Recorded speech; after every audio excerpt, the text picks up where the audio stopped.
सभी विद्यार्थियों को नमस्ते। दिल्ली पुलिस एग्जाम्स के लिए मैथ की कक्षा में आपका पुनः स्वागत है भाई। तो 20 चैप्टर हमने करने हैं ये दिल्ली पुलिस के लिए। तो इसमें हमने 9 चैप्टर कर लिए हैं और 10वां चैप्टर चल रहा है आपका रेशियो एंड प्रोपोर्शन।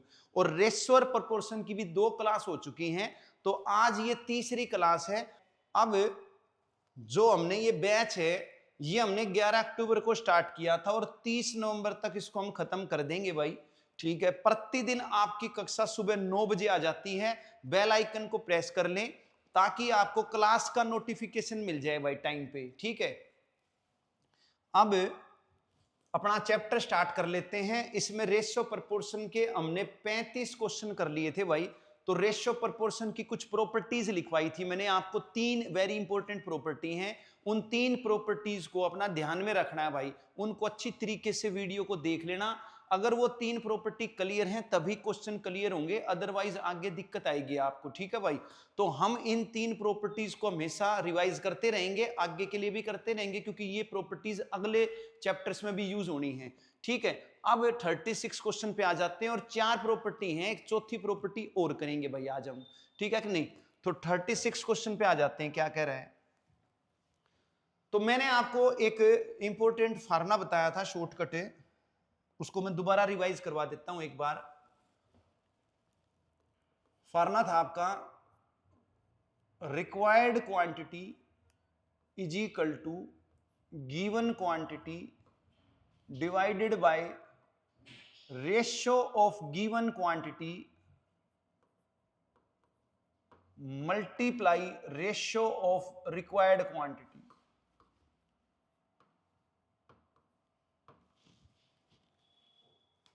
तो गिवन क्वांटिटी जो भी होगी उसको आपने गिवन क्वांटिटी की रेशियो से डिवाइड कर देना है और फिर जो रिक्वायर्ड क्वांटिटी होगी उसकी रेशियो से मल्टीप्लाई कर देना है। जहां भी आपके रेशियो मिलेगी उस टाइप के लिए हम यही फार्मूला यूज करेंगे। ठीक है कि नहीं, ताकि आपका क्वेश्चन इजी हो जाए और ये बेस्ट है। ठीक है कि नहीं, मैंने आपको 4 मेथड बताए थे, बेसिक मेथड, यूनिटरी मेथड, ठीक है, फिर आपका ओरल मेथड और फिर आपका ये फार्मूला शॉर्टकट। ठीक है भाई, अब जो बेसिक मेथड है देखो वो तो बेस्ट है, उससे ऊपर कुछ नहीं है। ठीक है, लेकिन जो गिवन रिक्वायर्ड है कई बार ये आपका समय बचाएगा, तो समय बचाने के हिसाब से ये बेटर है आपका। ठीक है भाई, तो पढ़ लेते हैं क्वेश्चन में कैसे यूज करना है। हमने किए थे इसके कुछ क्वेश्चन, अब दोबारा कर लेते हैं भाई, कुछ क्वेश्चन और हैं। ठीक है, लेवल थोड़ा सा इसमें इंक्रीज होगा आपका, तो आप जान लोगे कि भाई ये कैसे कैसे यूज हो सकता है। ठीक है, प्रैक्टिस करते जाओगे तो अपने आप ये दिमाग में बैठ जाएगा आपके कि भाई ये कैसे अप्लाई होगा। ठीक है, और इस चैप्टर में नहीं और चैप्टरों में भी अप्लाई होगा ये। तो क्या कह रहा है, कोई धन है जो ए और बी में 4:3 के अनुपात में बांट दिया। ठीक है कि नहीं, सम मनी है जो डिस्ट्रीब्यूट कर दी ए बी में 4:3 की रेशियो में कर दी। तो ए और बी में जो धन बटा है उसकी रेशियो 4:3 है, बी का जो धन है वो 2400 है, टोटल अमाउंट बतानी है। तो गिवन क्या हुआ, गिवन क्वांटिटी क्या हुई, गिवन क्वांटिटी बी का धन हो गया। समझ में आई बात, जो गिवन क्वांटिटी हो गई वो क्या हो गया, वो बी की मनी हो गई। तो मैं बी की मनी लिख दूंगा 2400 रुपये। अब गिवन है बी का धन, तो बी की रेशो 3 से भाग कर दूंगा। क्यों? क्योंकि जो गिवन है उसकी रेशो से डिवाइड करना है। फिर जो रिक्वायर्ड है, रिक्वायर्ड क्या है, टोटल। ठीक है, तो जो रिक्वायर्ड क्वांटिटी है उसकी रेशो से मल्टीप्लाई करना है। तो रिक्वायर्ड है टोटल धन, तो रेशो के टोटल 7 से मल्टीप्लाई कर दूंगा, तो भाई 5600 आ गई आपकी टोटल कैपिटल। तो मुझे लगता है कोई भी प्रॉब्लम होनी नहीं चाहिए। ठीक है कि नहीं, तो इजी है। तो क्या है, जो आपका यूनिटरी मेथड है, जो बेसिक मेथड है, उससे भी कम समय में हो रहा है ये। ठीक है कि नहीं, उससे कम समय में हो रहा है, आप देख लेना। ठीक है, तो लगेगा आपको कि भाई ज्यादा समय तो नहीं बच रहा, कुछ क्वेश्चनों में ज्यादा बचेगा, कुछ क्वेश्चनों में थोड़ा सा ही महसूस होगा कि भाई थोड़ा ही समय बचा है। ठीक है कि नहीं, लेकिन कई क्वेश्चनों में ज्यादा बचेगा। ठीक है, तो इसलिए इसको अप्लाई करने के लिए आपने क्या करनी है भाई, थोड़ी सी प्रैक्टिस करनी पड़ेगी।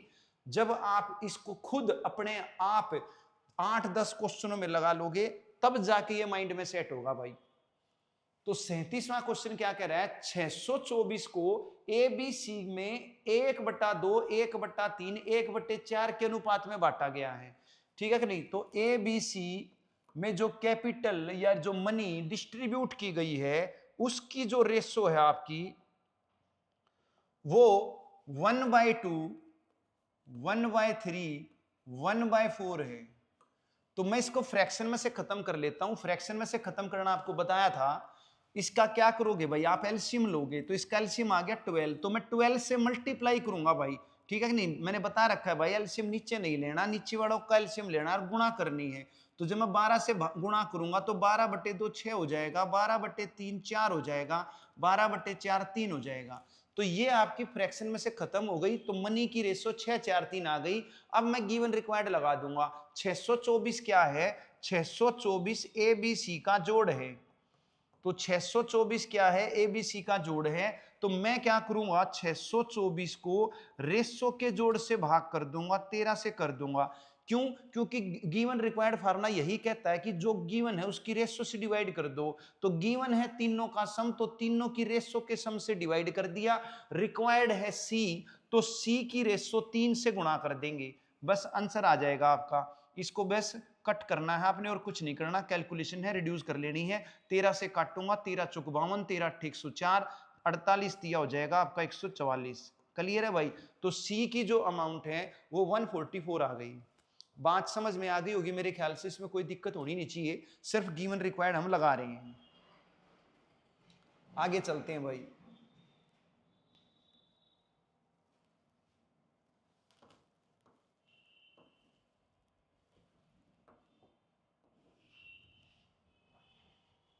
अड़तीसवें क्वेश्चन पे आएंगे भाई। वो कह रहा है 3740 रुपए को 3 भागों में इस प्रकार बांटा गया है कि पहले भाग का आधा, दूसरे भाग का तिहाई, तीसरे भाग का छठा परस्पर बराबर है, ठीक है कि नहीं। Half of first, 1/3 of second, 1/6 of third are equal, ठीक है कि नहीं। ये इक्वल दे रखे हैं। तो जब भी ऐसे स्टेटमेंट आए तो स्टेटमेंट को ज्यादा समझने की जरूरत नहीं होती, सिर्फ स्टेटमेंट को ट्रांसलेट करना होता है भाई, ठीक है कि नहीं। आपको मैथमेटिकल लैंग्वेज में कन्वर्ट करना है, ट्रांसलेट करना है। तो वो क्या कह रहा है, वो कह रहा है फर्स्ट का हाफ, तो फर्स्ट का हाफ ये हो गया। फिर वो कह रहा है सेकंड का 1/3, तो सेकंड का 1/3 ये हो गया।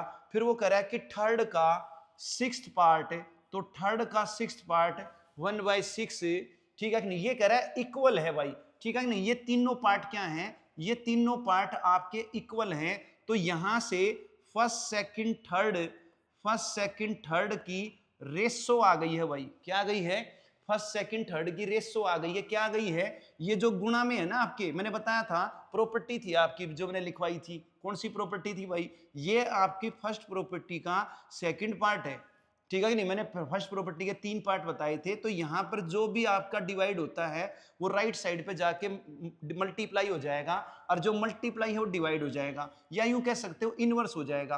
तो ये 1/2 इधर आकर क्या हो जाएगा, 2 हो जाएगा, 1/3 इधर आकर 3 हो जाएगा, और 1/6 इधर आकर क्या हो जाएगा, 6 हो जाएगा। क्लियर है भाई। तो फर्स्ट सेकंड थर्ड की रेशो कितनी आ गई, 2 3 6 आ गई। अब गिवन क्या है देख लो, गिवन है 3740। 3740 को 3 भागों में बांटना है। कितने भागों में बांटना है, 3 भागों में बांटना है। तो 3740 क्या हुआ, 3740 से जोड़ हो गया भाई। क्या हो गया, जोड़ हो गया। किसका जोड़ हो गया, तीनों भाग का जोड़ हो गया है, ठीक है कि नहीं। तो जो गिवन होता है उसकी रेशो से डिवाइड करते हैं। तो 3740 जोड़ है, तो रेशो का जोड़ कितना है भाई, रेशो का जोड़ 11 है। क्लियर। फिर निकालना क्या है भाई, निकालना है तीसरा पार्ट। तो तीसरे पार्ट की रेशो कितनी है, तीसरे पार्ट की रेशो 6 है भाई, ठीक है। तो देख लो क्या किया मैंने भाई, तीनों का जोड़ और तीनों की रेशो के जोड़ से भाग, निकालना तीसरा है, और तीसरे की रेशो है आपकी 6, ठीक है कि नहीं। अब काट देता हूं भाई, 11 से काट देता हूं, 11 तिया 33, 11 चौक 44, ठीक है। फिर मैं 6 से गुणा कर देता हूं भाई, 6 चौक 24, और 6 तिया 18 और 2 20। तो तीसरा हिस्सा जो है वो 2040 आ गया। मेरे ख्याल से कोई भी प्रॉब्लम होनी नहीं चाहिए भाई, ठीक है। समझ में आ गई होगी बात, ठीक है। आगे चलते हैं भाई अगले क्वेश्चन पे।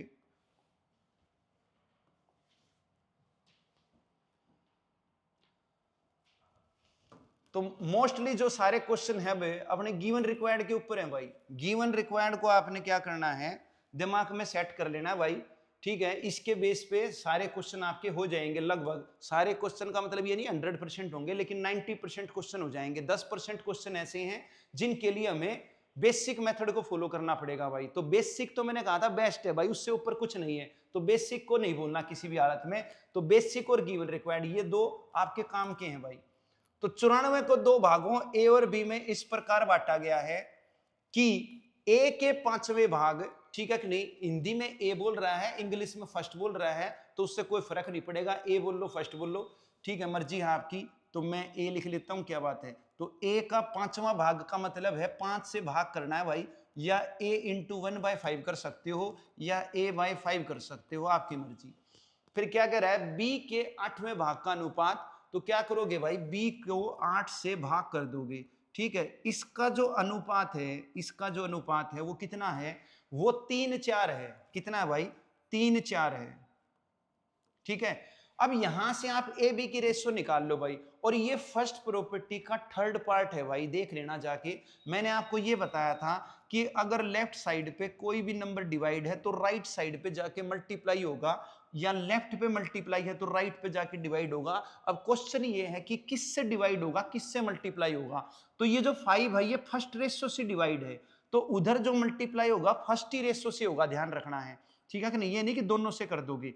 तो फर्स्ट रेशो से इधर डिवाइड है 5, तो फर्स्ट रेशो से ही मल्टीप्लाई करोगे आप, ठीक है। और इधर जो 8 है वो आपका सेकंड रेशो से डिवाइड है, तो राइट साइड पे जाएगा तो सेकंड रेशो से ही मल्टीप्लाई होना है भाई, तो 4 × 8 हो जाएगा।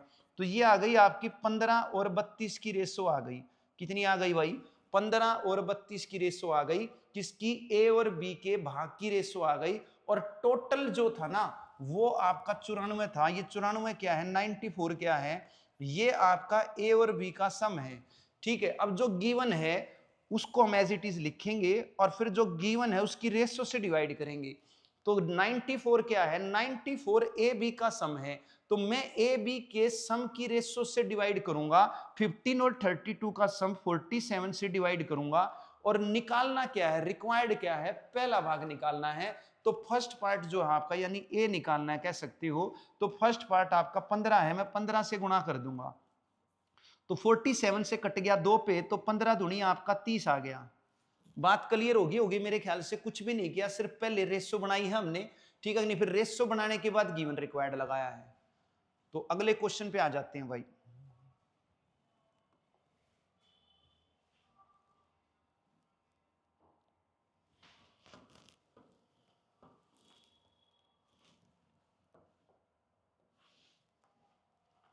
तो भाई 40वें क्वेश्चन पे आ जाते हैं। वो कह रहा है ए और बी के पास कुल 7260 रुपये हैं, यदि ए का 4/15 भाग और बी का 2/5 भाग बराबर है, ठीक है। वो कह रहा है ए का 4/5 और इज इक्वल टू बी का 2/5, ये इक्वल है।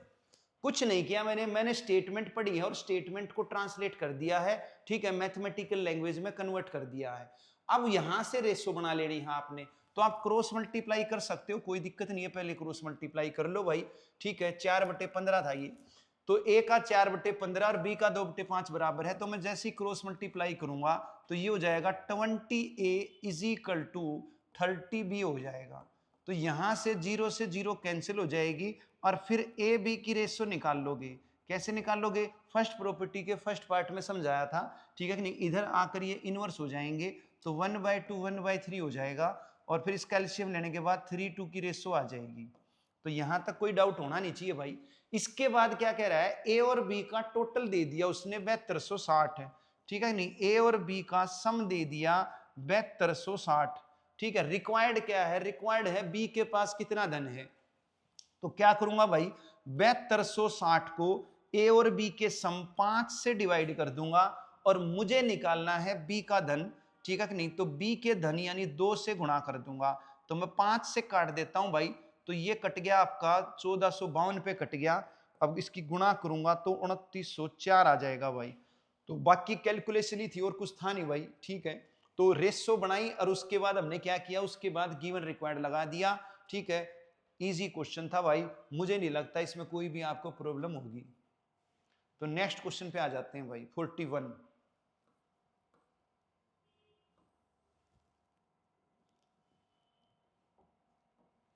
क्या कह रहा है भाई, 427 रुपये को ए बी सी में इस प्रकार बांटा गया है कि ए के भाग का 3 गुना और बी के भाग का चौगुना और सी के भाग का 7 गुना बराबर है। तो ए के भाग का 3 गुना मतलब ए गुणा 3 करूंगा, फिर वो कह रहा है बी के भाग का चौगुना मतलब बी गुणा 4 करूंगा, फिर वो कह रहा है सी के भाग का 7 गुना तो सी गुणा 7 करूंगा, और फिर वो कह रहा है परस्पर बराबर है। क्या है भाई, परस्पर बराबर है, ये तीनों आपस में इक्वल हैं, ठीक है। अब वो कह रहा है सी की वैल्यू बतानी है और ए बी सी का सम 427 है, तो कुल मिला के रेशो निकालनी है। रेशो कौन सी भाई, फर्स्ट पार्ट का आपका सेकंड पार्ट हो गया है भाई, देख लेना जाके। तो यहां से मैं ए बी सी की रेशो निकाल लूंगा, ठीक है। तो आप ये भी कर सकते हो कि भाई जो इधर मल्टीप्लाई है वो इधर आकर डिवाइड हो जाएंगे, 1/3, 1/4, 1/7, और फिर एलसीएम लेके इसको सोल्व कर सकते हो, ठीक है। तो ये हो जाएगा आपका 28, ये हो जाएगा आपका 21, ये हो जाएगा 12। या फिर आप एक और भी तरीका कर सकते हो भाई कि मुझे ए की रेशो निकालनी है तो ए को छिपा लो और जो दिख रहे हैं उनकी गुणा कर दो, तो 7 चौक 28 आ गई ए की रेशो। बी की रेशो निकालनी है, बी को छिपा लो भाई, ठीक है। और फिर जो दिख रहे हैं उनकी गुणा कर दो, तो 3 और 7 की गुणा 21, ये 21 रेशो किसकी है, जो छिपा रखा है उसकी है, ठीक है कि नहीं। तो बी की रेशो 21 है। फिर उसके बाद सी की रेशो क्या होगी, सी को छिपा लो और जो दिख रहे हैं इनकी गुणा कर दो, 3 चौक 12, ये आपकी सी की रेशो हो गई। तो किसी भी तरीके कर सकते हो, मैंने दो तरीके बता रखे हैं, आपकी मर्जी कैसे करोगे, ठीक है। इसके बाद अब गिवन क्या है, गिवन है 427, तीनों का सम है, तो भाई तीनों के रेशो के सम से आप डिवाइड कर दोगे, तो रेशो का सम कितना आ गया भाई, जोड़ोगे 8 और एक 9 और 2 11, ठीक है, 3 और 2 5 और एक 6, 61 आ गया है। और निकालना क्या है भाई, सी निकालना है, तो सी की रेशो 12 से मैं गुणा कर दूंगा, तो आप देखोगे 61 पे ये 7 पे कट गया यूं का यूं, और 12 7 84 आ गया भाई। तो पहला आंसर आ चुका है भाई। तो मुझे नहीं लगता कोई भी प्रॉब्लम होनी चाहिए, इजी क्वेश्चन है, वही काम चल रहा है सारे क्वेश्चनों में, रेशो बना रहे हैं और गिवन रिक्वायर्ड लगा रहे हैं, ठीक है कि नहीं। रेशो बना रहे हैं और गिवन रिक्वायर्ड लगा रहे हैं।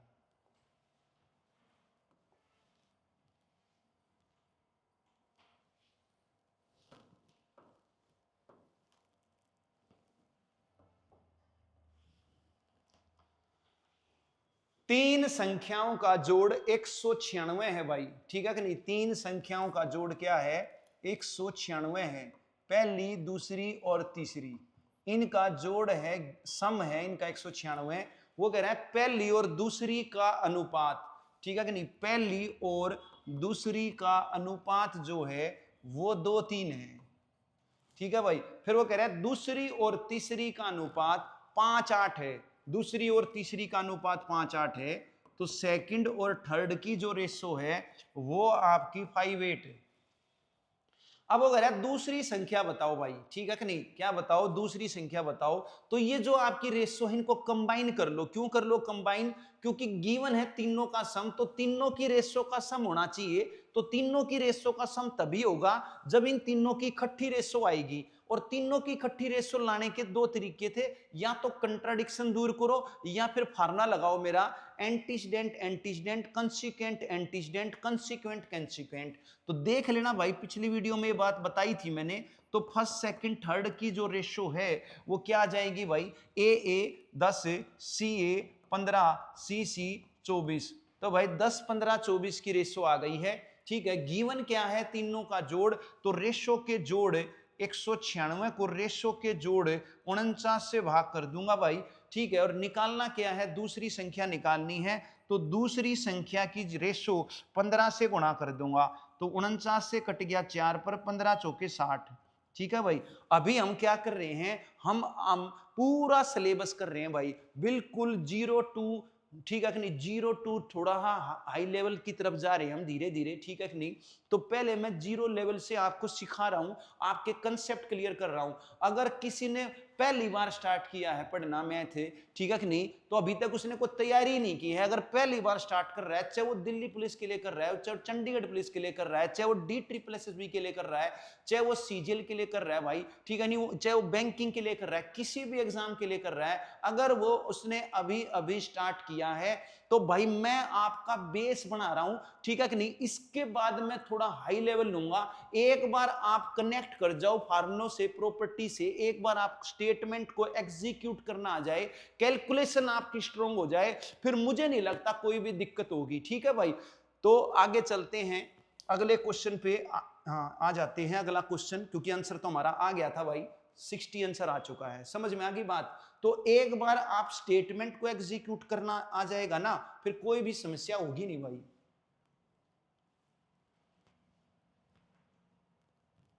क्या बोल रहा है, ए को बी का 2/3 और बी को सी का 1/4, बिल्कुल ठीक है। तो देखो इधर वो क्या कह रहा है, A gets 2/3 of B and B gets, मैं भी कहूं दोबारा 2 बार बी आ गया, तो ए जो है बी का 2/3 और बी को जो है सी का 1/4 मिल रहा है। तो भाई बी का शेयर कितना है, तो कुछ भी नहीं करना, सिर्फ आपने स्टेटमेंट पढ़नी है और उसको क्या करना है, ट्रांसलेट करना है, ठीक है कि नहीं। क्या करना है, ट्रांसलेट करना है। जो वो बोल रहा है ना, वो पढ़ते जाओ और लिखते जाओ। ए को बी का 2/3 मिला, तो ए बराबर बी गुणा 2/3, ए बराबर बी गुणा 2/3, ये लिख दिया मैंने। फिर आगे उसने क्या बोला, आगे उसने बोला बी गेट्स 1/4 ऑफ सी, तो बी गेट्स मतलब इक्वल, और 1/4 ऑफ सी, ऑफ का मतलब मल्टीप्लाई, यानी सी मल्टीप्लाई 1/4। मैं नहीं कह रहा, क्वेश्चन कह रहा है भाई, जो उसने बोला मैंने वो लिख दिया, क्लियर। अब और क्या क्या गिवन है और क्या क्या रिक्वायर्ड है वो लिख लो। 6120 डिवाइड किए थे तीनों में, तो ये जो 6120 हैं ये आपके ए बी सी का सम है भाई। क्या है, ए बी सी का सम है 6120। और क्या कहते हैं, वो कह रहा है बी की बात बताओ, बी का हिस्सा बताओ, तो बी रिक्वायर्ड है, ये गिवन है, ये रिक्वायर्ड है। आपको पता होना चाहिए what is given, what is required. जब तक यही क्लियर नहीं है कि क्या गिवन है और क्या निकालना है, तब तक क्वेश्चन कैसे करोगे भाई, पॉसिबल ही नहीं है करना, ठीक है कि नहीं। तो अब मैं क्या करूंगा, जो गिवन है उसकी रेशो चाहिएगी, जो गिवन है उसकी रेशो चाहिएगी, और जो रिक्वायर्ड है उसकी भी रेशो चाहिएगी। तो मैं इनकी रेशो निकाल लेता हूं। तो रेशो इनकी निकालनी आती है, बता रखी है भाई, ठीक है कि नहीं। तो यहां से आपकी ए और बी की रेशो आ जाएगी, ये b इधर आकर डिवाइड हो जाएगा, a बाई बी हो जाएगा, और a बाई बी को मैं रेशो b लिख सकता हूं, और ये 2/3 हो गया, और 2/3 को मैं 2/3 लिख सकता हूं। सेम इसी प्रकार यहां पर c नीचे आ जाएगा, तो b बाई सी हो जाएगा, ठीक है कि नहीं। b बाई सी यानी b रेशो c हो जाएगा, और 1/4 यानी कि 1/4 हो जाएगा। क्लियर है भाई। तो यहां से मैं a b c की रेशो निकाल लेता हूं भाई। तो a b c की रेशो कैसे निकलेगी भाई, ए बी सी की रेशियो निकलेगी ए सी सी फार्मूला लगा दो, कुछ नहीं करना। तो भाई 2 एकम 2, और भाई 3 एकम 3, और 4 तिया 12, तो ये ए बी सी की रेशियो आ गई। गिवन है ए बी सी का जोड़, तो ए बी सी की रेशियो के जोड़ से भाग कर दूंगा। 12 और 3 15 और 2 17, और निकालना क्या है मुझे, निकालना है मुझे बी। तो बी की रेशो 3 से गुणा कर दूंगा, तो 17 से काट देता हूं, 17 तिया 51, 17 छिका 102, 36 तिया 108, तो 1080 आ गई भाई। बी की वैल्यू कितनी आ गई, 1080 आ गई। बात क्लियर है। स्टेटमेंट को पढ़ो, ठीक है, उसको ट्रांसलेट करो, ठीक है कि नहीं, फिर गिवन रिक्वायर्ड जानो क्या है, और फिर अपना फार्मूला लगा दो। बात क्लियर हो गई होगी, कोई समस्या होनी नहीं चाहिए भाई।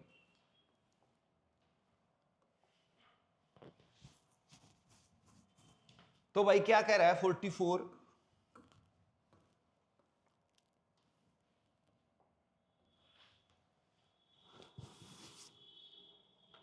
1300 रुपये को ए बी सी डी में इस प्रकार बांटा गया है कि ए बटे बी बटे सी और सी बटे डी 2/3 है भाई, ठीक है कि नहीं। क्या बोला उसने, पार्ट भूल जाओ, मतलब A upon B is equal to B upon C is equal to C upon D is equal to 2/3, ये आपका गिवन है, ठीक है कि नहीं। तो ए बाय बी का मतलब क्या है, ए बाय बी का मतलब है A ratio B is equal to 2/3 का मतलब है 2/3, और इसी प्रकार b बाय सी का मतलब क्या है, b बाय सी का मतलब है b रेशो सी, और 2/3 का मतलब है 2/3। भाई ये 2/3 इसके इक्वल भी है, इसके इक्वल भी है, तो इसकी रेशो भी 2/3, इसकी भी 2/3, और c बाई डी के इक्वल है, तो सी डी की रेशो भी 2/3, ठीक है। तो हमने रेशो में लिख लिया इसको, ठीक है कि नहीं। डिवाइड था, डिवाइड का मतलब रेशो ही होता है, तो हमने रेशियो में कन्वर्ट कर लिया। अब क्या है, गिवन है मेरे पास ABCD का सम, तो ABCD की रेशियो का सम चाहिएगा कि नहीं चाहिएगा, बिल्कुल चाहिएगा। तो ABCD के कंबाइन निकाल लो रेशियो। तो जब मैं ABCD के कंबाइन निकाल लूंगा तो ये तो आपको निकालनी बताई रखी है मैंने, क्या करोगे भाई, प्रॉपर्टी लगा लोगे, AAA CAA CCA CCC, ठीक है कि नहीं। तो एंटीसीडेंट एंटीसीडेंट लिख देता हूं भाई, AAA, ठीक है कि नहीं, CAA CCA और CCC, ठीक है। AA का मतलब ये वाला A नहीं है, ठीक है कि नहीं, C का मतलब ये वाला C नहीं है, A का मतलब है फर्स्ट रेशियो, C का मतलब है सेकंड रेशियो। तो एंटीसीडेंट कंसीक्वेंट, तो फर्स्ट रेशियो की गुणा करनी है। ए का मतलब पहले नंबर पे जो ए है वो पहली रेशियो, दूसरे नंबर पे ए है तो भाई दूसरी रेशियो में पहली रेशियो, ठीक है कि नहीं। और जो तीसरे नंबर पे ए है तो तीसरा एंटीसीडेंट है, यानी कि तीसरे नंबर वाला एंटीसीडेंट लेना है, तो इनकी गुणा कर देनी है 8, 2 गुणा 2 गुणा 2 8, ठीक है कि नहीं। फिर CA का मतलब है 3 गुणा 2 गुणा में 2 यानी कि 12, ठीक है। CCA का मतलब है 3 तिया 9 दूनी 18 और CCC का मतलब है 3 तिया 9 तिया 27। बात समझ में आ गई होगी, देख लेना भाई, पिछली वीडियो में अच्छी तरीके से समझाया था, ठीक है। तो मैंने दोबारा बता दिया है, अगर किसी ने नहीं देखी हो तो अगर देख लोगे तो भाई और अच्छी तरीके से समझ में आ जाएगा। अब गिवन क्या था, गिवन था ABCD का जोड़ 1300, ABCD का जोड़ कितना है 1300 है। तो ABCD की रेशियो का जोड़ कितना हो गया, जोड़ोगे आप इधर 12 8 20, 20 और 27 और 18 कितना हो जाएगा 35 और 10 45, 45 और 20 कितना हो गया 65, ठीक है कि नहीं। तो ABCD की रेशियो के जोड़ 65 से भाग कर देंगे, निकालना क्या है, निकालना है भाई A, तो A की रेशियो 8 से गुणा कर देंगे भाई, क्लियर है। तो 65 से काटूंगा 20 पे कट गया, 20 8 160, बात समझ में आई भाई, ठीक है। तो भाई आंसर हो गया आपका C। तो कोई भी दिक्कत नहीं होनी चाहिए, रेशियो आप निकाल लो, उसके बाद अपनी भाई प्रॉपर्टी लगाओ। और दो प्रॉपर्टी लगी है यहाँ पर, एक तो गिवन रिक्वायर्ड वाला फार्मूला लगा है, एक आपकी कंबाइन रेशियो करने वाली प्रॉपर्टी लगी है, क्लियर भाई। तो अगले क्वेश्चन पे आ जाते हैं भाई। तो एक राशि को ABC में इस प्रकार बांटा जाता है कि A के पास 1 रुपया, B के पास 65 पैसे, C के पास 35 पैसे की राशियां हैं। यदि C के पास 28 रुपये हैं तो कुल राशि कितनी है, ठीक है भाई। ये चीज हमें निकालनी है। यहां पर थोड़ी सी मिसप्रिंटिंग है भाई, ठीक कर लेना। ये राशि आएगा इधर, तो ये राशि है, इधर भी राशि है, तो राशियां हैं, ठीक है। तो भाई sum of money is divided by among A, B and C in such a way that to each A gets 1 rupee, B gets 65 पैसे, C gets 35 पैसे। तो A के पास 1 रुपया है, लिख लेता हूं भाई, A के पास 1 रुपये है, ठीक है। फिर B के पास कितने हैं, B के पास आपके 65 पैसे हैं, 65 पैसे हैं। फिर इसके बाद उसने बोला C के पास 35 पैसे हैं, ठीक है, ये चीज बोल दी। अब फिर उसने ये भी बोल दिया कि C के पास 28 रुपये हैं, C के पास कितने हैं 28 रुपये हैं। फिर वो बोल रहा है कि सम बताओ, यानी तीनों की पूंजी बताओ, ABC का सम बताना है। तो जो जो गिवन था वो भी मैंने लिख दिया है, जो निकालना है वो भी मैंने लिख दिया है। बात समझ में आ गई होगी भैया आपके। लेकिन अब यहां पर कुछ बच्चे सोचेंगे भाई बात कुछ हजम सी नहीं हुई, डाइजेस्ट नहीं हुई, कि भाई A के पास 1 रुपया, B के पास 65 पैसे, C के पास 35 पैसे। तो C के पास 35 पैसे हैं और फिर C के पास 28 रुपये भी हैं, ऐसा कैसे हो गया भाई। अब या तो 35 ही पैसे होंगे या 28 ही रुपये होंगे, ठीक है कि नहीं। तो ये जो 35 पैसे हैं ये क्या है, ये रियल में नहीं है, रियल में तो उसके पास 28 रुपये हैं, ये फिर 35 पैसे क्या है, ये तो कंपैरिजन कर रखा है। क्या बोला है उसने बोला है इन सच ए वे, ये जो मनी है इस तरीके से डिस्ट्रीब्यूट की है, इस तरीके से बांटी है, इस प्रकार बांटी है कि A के पास 1 रुपया है तो B के पास 65, अगर इसके पास 1 हुआ तो इसके पास 65 है, और अगर इसके पास 65 है तो फिर इसके पास 35 है। तो ये कंपैरिजन है आपस में, किसका, ABC का कंपैरिजन। और कंपैरिजन क्या बताता है भाई, कंपैरिजन आपका रेशो बताता है। तो ये रेशो है, ये रियल में नहीं है, समझ में आई बात। तो जो कंपैरिजन होता है वो रेशो ही होती है। पहली प्रॉपर्टी लिखवाई थी रिलेशन या कंपैरिजन मतलब रेशो, तो ये रेशो है आपकी। और मुझे क्या करना है, मुझे एग्जैक्ट ये 28 बनानी है, बस क्या बनानी है 28 बनानी है। तो उसके लिए हम गिवन रिक्वायर्ड भी लगा सकते हैं, ओरल मेथड भी लगा सकते हैं। तो दिक्कत ये हो गई कि ये तो पैसे दे रखे हैं और ये रुपये दे रखे हैं। तो एक काम कर लेते हैं, इसके पैसे बना लेता हूं भाई। 1 रुपये में 100 पैसे होते हैं, ये बात तो सबको पता ही है भाई। तो मैंने पैसे बना लिए, यहां भी पैसे हो गए, ठीक है, और इधर भी पैसे हो गए, तो तीनों जगह पैसे हो गए। तो क्या करेंगे भाई, पैसे से पैसे काट देंगे भाई। तो पी से पी कट जाएगा। क्लियर है भाई, क्योंकि रेशो की कोई यूनिट नहीं होती, रेशो यूनिट लेस होती है। अब और भी कट रहा है भाई 5 से, तो 5 से कट गया आपका 20 पर, 5 से कट गया 13 पर, 5 से कट गया 7 पर। तो ये मनी की रेशो आ गई भाई 20 13 7, जबकि रियल में सी के पास 28 रुपये हैं। तो आप ये भी कह सकते हो कि 7 रेशो की वैल्यू 28 है, ठीक है। या फिर गिवन रिक्वायर्ड लगाओगे तो गिवन रिक्वायर्ड लगा लो। सी के पास 28 रुपये हैं, तो सी की रेशो 7 से डिवाइड कर दूंगा, ठीक है। जो गिवन क्वांटिटी है उसकी रेशो से मैंने डिवाइड कर दिया। रिक्वायर्ड क्या है, तीनों का सम है, तो तीनों की रेशो के सम से मल्टीप्लाई कर दूंगा। तो तीनों की रेशो का सम आ गया है 40, ठीक है। काट लो भाई, 7 से कट गया 4 पर, 40 चौके हो गया 160 रुपये। तो भाई तीनों के पास 160 रुपये हैं। क्लियर भाई, सी आंसर आ गया है आपका। तो मुझे लगता नहीं भाई कोई भी प्रॉब्लम होगी, आपको समझ में आ गया होगा। तो अगले क्वेश्चन पे आ जाते हैं। इस टाइप के क्वेश्चन इंपॉर्टेंट हैं भाई, जो ये मनी वाले क्वेश्चन होते हैं, जब ये सिक्के दे रखे हों, ठीक है, अपनी पैसे दे रखे हों, नोट दे रखे हों, तो इस टाइप के क्वेश्चन इंपॉर्टेंट होते हैं। अब ये तो आसान क्वेश्चन था, अब थोड़ा सा लेवल बढ़ा है भाई इस क्वेश्चन का। तो इसके लिए भाई आपको नॉलेज होनी चाहिए। ये क्वेश्चन तभी हो पाएंगे आपके जब इसका कंसेप्ट क्लियर होगा। किसका भाई, पैसे का, और क्या कहते हैं, नोट का, ठीक है कि नहीं। और एक चीज और है यहाँ पर, उसको हम बोलते हैं फेस वैल्यू। क्या बोलते हैं, फेस वैल्यू बोलते हैं। अब ये फेस वैल्यू क्या होती है, फेस वैल्यू वो होती है जितने का सिक्का होगा वही फेस वैल्यू है, जितने का नोट है वही फेस वैल्यू है। अगर 10 रुपये का नोट है तो हम ये बोलेंगे उस नोट की फेस वैल्यू 10 है, ठीक है। अगर कोई 50 रुपये का नोट है तो उस नोट की फेस वैल्यू 50 है। अगर कोई 100 रुपये का नोट है तो उस नोट की फेस वैल्यू 100 है, ठीक है। अब अगर कोई सिक्का है 2 रुपये का, ठीक है कि नहीं, तो उस नोट, उस सिक्के की जो फेस वैल्यू है वो 2 कहलाएगी। और अगर कोई सिक्का 20 रुपये का है, जैसे 20 रुपये के कॉइन्स आ गए हैं भैया मार्केट में, तो जो 20 रुपये का सिक्का है तो उसकी फेस वैल्यू क्या हो जाएगी भाई, 20 हो जाएगी। बात क्लियर है। और ये भाई पहले की करेंसी है, अब तो खत्म हो चुकी हैं। तो 50 पैसे का भी सिक्का था पहले, 25 पैसे का भी सिक्का था, तो जो 50 पैसे ये क्या कहलाएगी, ये फेस वैल्यू कहलाएगी। 25 पैसे क्या कहलाएगी, फेस वैल्यू कहलाएगी। कहने का मतलब ये है, जो सिक्के पर और जो नोट पर लिखा हुआ है, जो मोहर लगी हुई है, उसको हम फेस वैल्यू बोलते हैं। बात क्लियर है। अब ये जो फेस वैल्यू है निकलेगी कैसी, इसका फार्मूला है फेस वैल्यू का, वो लिख लोगे आप। तो फेस वैल्यू का फार्मूला है टोटल अमाउंट बाय में नंबर ऑफ कॉइन्स और नोट्स, ठीक है भाई। तो कुल धन, ठीक है, कुल धन बटे में सिक्कों की संख्या या नोटों की संख्या। समझ में नहीं आया होगा, एग्जांपल ले लेता हूं, ठीक है। जैसे मैं ये कहूं कि भाई मेरे पास 1000 रुपये हैं। कितने हैं, 1000 रुपये हैं।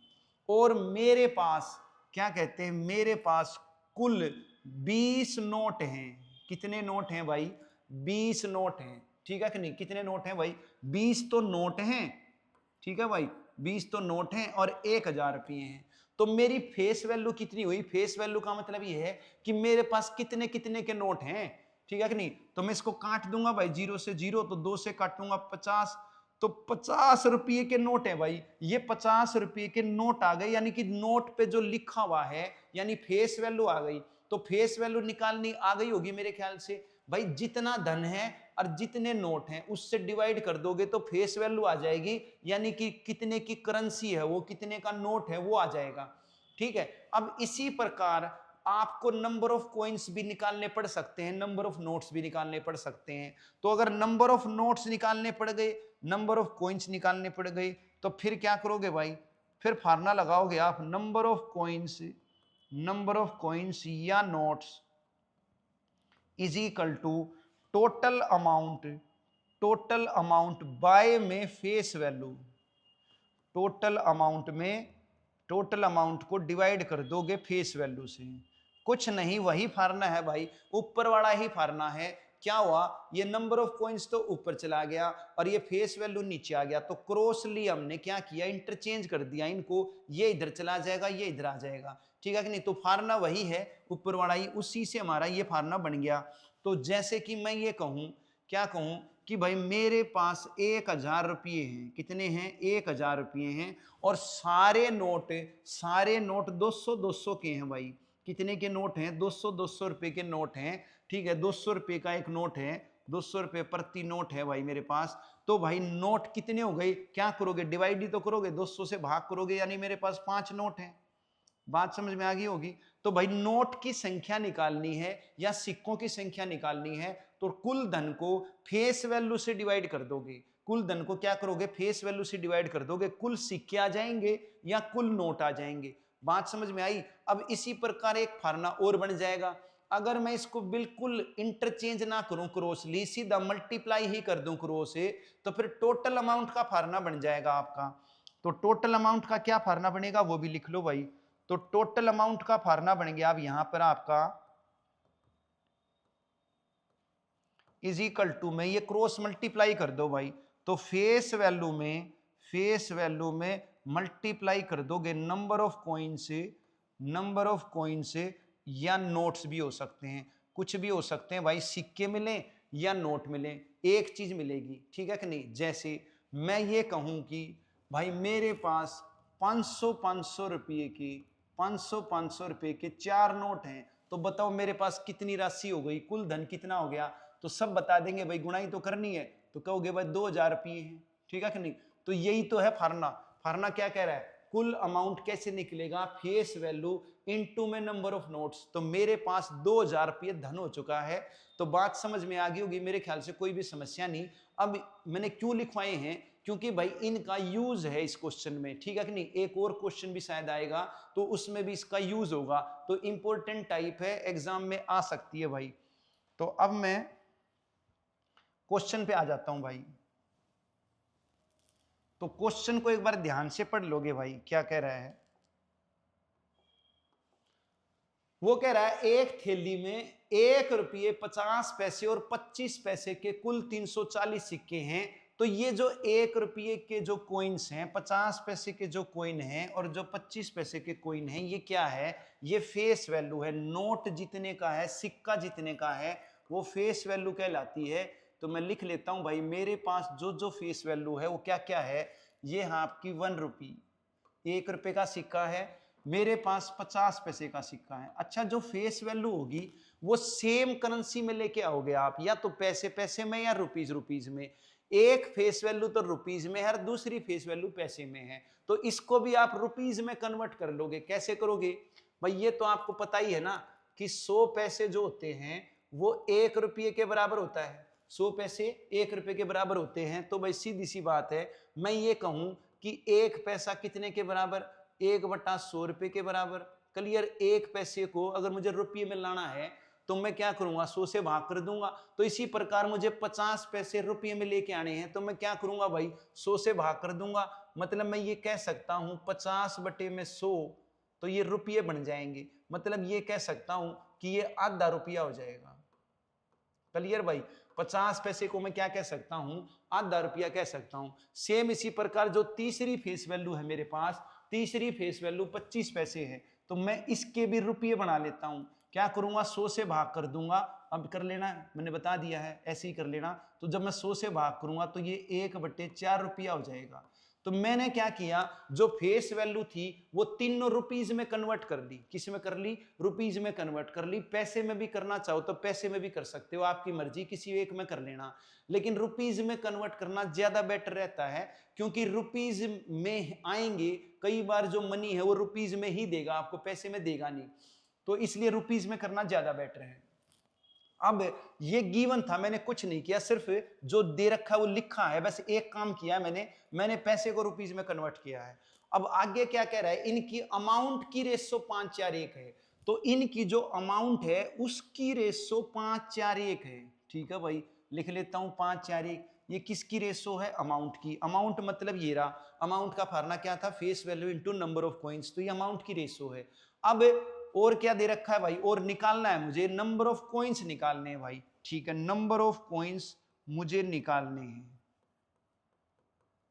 ठीक है भाई, नंबर ऑफ कॉइन्स ऑफ 25 पैसे निकालने हैं, 25 पैसे के सिक्के निकालने हैं। और क्या गिवन था? एक चीज और गिवन थी भाई, 340 जो हैं वो सिक्के हैं मेरे पास टोटल। तो टोटल कॉइन्स जो हैं मेरे पास वो 340 है। तो भाई जो जो गिवन था, जो जो रिक्वायर्ड है वो हमने लिख लिया है। ठीक है, अब हम अपनी प्रॉपर्टी या फार्मूला लगाएंगे। तो हमें ये पता है कि भाई जो गिवन होता है उसकी रेशो से डिवाइड करना होता है। तो गिवन है मेरे पास टोटल कॉइन, तो टोटल कॉइन की रेशो मुझे चाहिएगी। लेकिन कहाँ है टोटल कॉइन की रेशो? ये तो कॉइन की नहीं है, टोटल तो बाद की बात है, कॉइन की ही रेशो नहीं है। ये तो कॉइन्स गिवन है और रेशो तो अमाउंट की है। तो क्या करूंगा भाई, मुझे गिवन रिक्वायर्ड लगाने के लिए कॉइन्स की रेशो चाहिएगी। तो कॉइन्स की रेशो कैसे निकलेगी भाई? फार्मूला लिख दिया ये रहा। तो कॉइन्स का फार्मूला क्या लिखा मैंने? अमाउंट बाय में फेस वैल्यू। तो अमाउंट को फेस वैल्यू से डिवाइड कर दूंगा, अमाउंट को फेस वैल्यू से डिवाइड कर दूंगा तो कॉइन्स की रेशो आ जाएगी। अमाउंट ये रही भाई रेशो, और फेस वैल्यू ये रही, तो इसको भाग कर दोगे। तो 5 को मैंने 1 से भाग कर दिया। इसी प्रकार 4 को मैंने किससे कर दिया? 1/2 से कर दिया। और 1 को किससे कर दिया? 1/4 से कर दिया। ठीक है कि नहीं? क्यों कर दिया भाई? क्यों कर दिया? क्योंकि मुझे कॉइन्स की रेशो चाहिए, और कॉइन्स का फार्मूला है क्या है? अमाउंट बाय में फेस वैल्यू। और फेस वैल्यू मैंने सारी रुपीज वाली ली है, तो रुपीज मैंने लगाया नहीं, लगाना चाहो लगा लो, कट जाएगा वो रुपीज, तो कट चुका है। ठीक है कि नहीं? उसके बाद अब इसको फ्रैक्शन में से खत्म कर लो भाई, तो ये 5 ही हो जाएगा। ठीक है, 5/1 5 ही हो जाएगा। और ये 2 पलट कर ऊपर चला जाएगा, 8 हो जाएगा। ये 4 भी पलट कर ऊपर चला जाएगा, 4 हो जाएगा। ठीक है, तो मेरे पास कॉइन्स की रेशो आ गई और गिवन भी कॉइन है। अब मैं गिवन रिक्वायर्ड लगा दूंगा। तो गिवन है टोटल कॉइन्स, तो लिख लूंगा टोटल कॉइन्स 340, और टोटल कॉइन्स की रेशो 17 से भाग कर दूंगा। और रिक्वायर्ड क्या है? रिक्वायर्ड है 25 पैसे के कॉइन, और 25 पैसे कॉइन की रेशो मेरे पास 4 है। ठीक है, तो मैं काटूंगा इसको, 80 आ गए भाई। क्या आ गए? 80 आ गए। तो बात समझ में आ गई होगी भाई। ठीक है, मैंने टाइम ले लिया इस क्वेश्चन को समझाने के लिए, लेकिन एक बार कंसेप्ट क्लियर करना जरूरी था। अगर सीधा मुझे करना है तो इतना टाइम लगेगा नहीं। अभी तो मैंने सारी चीज आपको समझाई है भाई, फेस वैल्यू क्या है, अमाउंट क्या है, कॉइन्स क्या है। ठीक है कि नहीं? उसको कैसे चेंज करोगे, ये चीज एक बार सीख लो। अब अगला क्वेश्चन जो आएगा वो जल्दी हो जाएगा अपना। लेकिन ये याद रखना है भाई, इसका स्क्रीनशॉट ले लो आप। ठीक है कि नहीं? तो ये फार्मूले काम आने हैं आपकी। आगे चलता हूं भाई।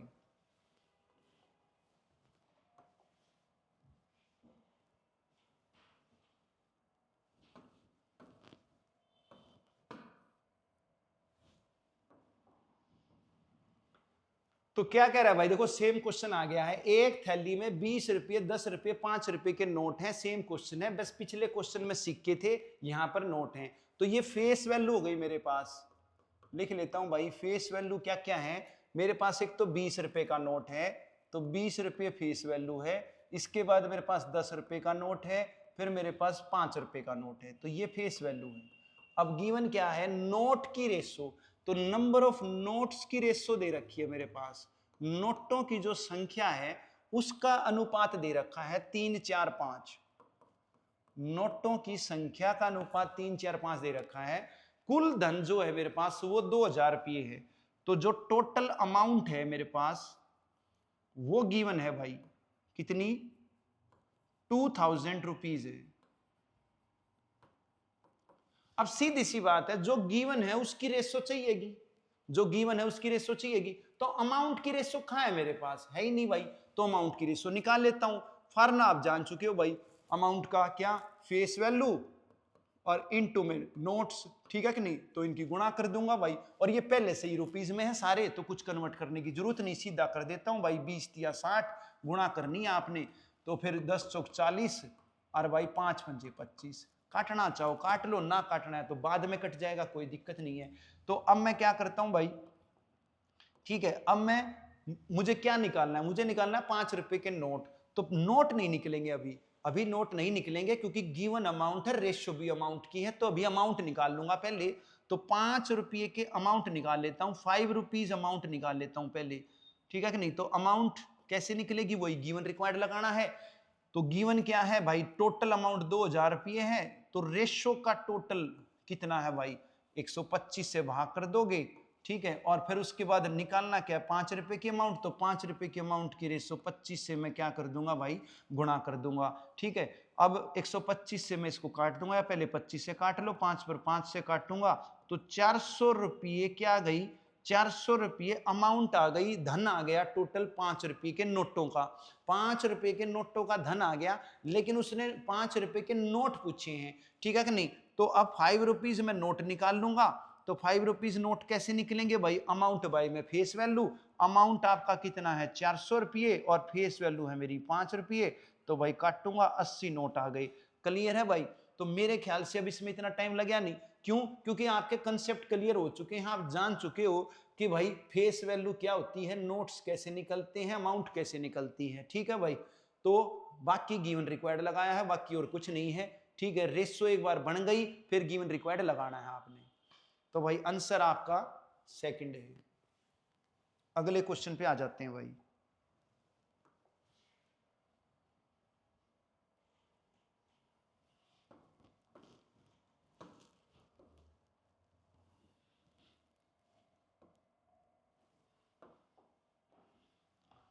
तो क्या कह रहा है भाई, एक एलओए है, एक धातु है, ठीक है, जिसमें तांबे और जिंक का अनुपात क्रम से 5:2 है भाई, ठीक है कि नहीं। कॉपर और जिंक की जो रेशो है वो 5:2 है। यदि 17 किलो 500 ग्राम धातु में 1.25 किलो जिंक मिला दिया जाए तो धातु में जिंक तांबे का अनुपात क्या होगा भाई, ठीक है कि नहीं। तो देख लेते हैं भाई, गिवन क्या है, ये जो 17 किलो 500 ग्राम धातु है, ये जो आपका 17 kg 500 ग्राम एलओए है, ये क्या है भाई। एलओए में क्या होता है, कई धातु होती हैं, ठीक है कि नहीं, कई आपके क्या हैं वो मेटल होते हैं एलओए में। तो कॉपर और जिंक 2 प्रकार के दे रखे हैं यहाँ पर, तीसरे का कोई जिक्र है नहीं। तो सीधी सी बात है कि जो एलओए है वो कॉपर जिंक का जोड़ है, ये बात क्लियर हो गई, ठीक है, क्योंकि तीसरी धातु का कोई जिक्र नहीं है यहाँ पर, तो इसलिए हम कॉपर जिंक का जोड़ ही मानेंगे। और ये है 17 किलो 500 ग्राम, तो ये जो 17 किलो 500 ग्राम है ये आपका कॉपर जिंक का सम हो गया। और मैं केजी में बदल लेता हूं, ठीक है, 1 केजी में 500 ग्राम होते हैं भाई, 1 kg is equal to 500 gram. Clear.